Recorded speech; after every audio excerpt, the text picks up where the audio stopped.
រុនសួស្តីបងប្អូនថ្ងៃនេះតម្លាក់កូនហើយក៏អង្គុយមើលទូរស័ព្ទក្នុងឡានសិនវាស្ងប់ស្ងាត់ល្អហើយក៏អូសទៅឃើញខ្យល់ដែលថាកំពុងតែបក់នៅចិនណាហើយក៏មើលទៅឃើញលបឿនវា250គីឡូក្នុង1ម៉ោងអញ្ចឹងវាស្មើនឹង155ម៉ាយក្នុង1ម៉ោងពួកអីនៅខាងខ្ញុំគេប្រើម៉ាយចឹងខ្លាំងតាបងប្អូនខ្លាំងណាស់លឿនប៉ុណ្ណឹងខ្លាំងណាស់ហើយក៏នឹកឃើញដល់រឿងមួយបងប្អូនចាំពីប្រវត្តិរបស់យើងជាពូជនេះឯណោះហើយក៏នឹកឃើញថាចុំអ្នកណាហើយហ៊ានធ្វើទុកបុកម្នេញកូននាគគ្មានឈប់ឈរចឹងបើម៉ែឪជាតូនជាតានាគគេខឹងតើយ៉ាងម៉េចទៅណោះអានឹងគាត់តែគិតលេងណាមួយទៀតបងប្អូនខ្ញុំចង់ប្រាប់ថាបងប្អូន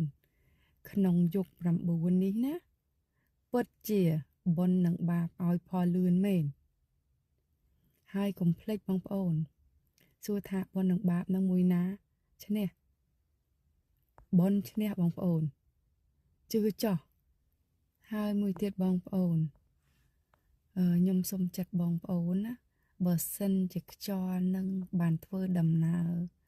ទៅដល់ប្រទេសដែលឈ្លានពានយើងមិនឈប់ឈរបងប្អូនកុំសើចកុំអកុំទះដៃព្រោះថាខណៈដែលបងប្អូនសើចអទះដៃនឹងខណៈហ្នឹងគឺចិត្តមិនល្អចិត្តមិនស្អាតអញ្ចឹងបងប្អូនទៅដកដង្ហើមមួយសិនទៅដកដង្ហើមហើយផ្សាយឲ្យថាសូមឲ្យគេបានសេចក្តីសុខអញ្ចឹងខណៈហ្នឹងពួកយើងនឹងទទួលបាននៅធម៌ពលពិសេសមួយធម៌ពលល្អបងប្អូនវាមានធម៌ពលល្អធម៌ពលមិនល្អ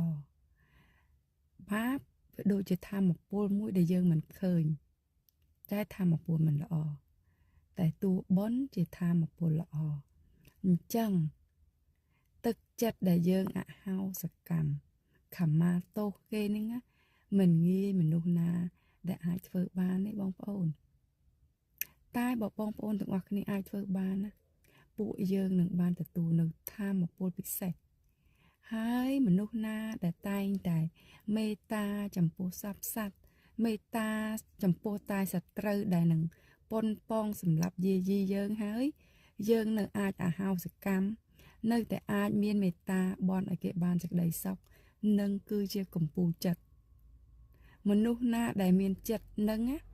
ទៅណាសំបីតែទេវតាសំបីតែអរូបក៏តាមថែរក្សាអ្នកនឹងដែរចឹងបងប្អូនជឿចោះយុគ9នេះខំធ្វើតែអំពើល្អឃើញគេរងគ្រោះមិនថាមិត្តឬសត្រូវទេយើងត្រូវសុំឲ្យគេបានសេចក្តីសុខចោះ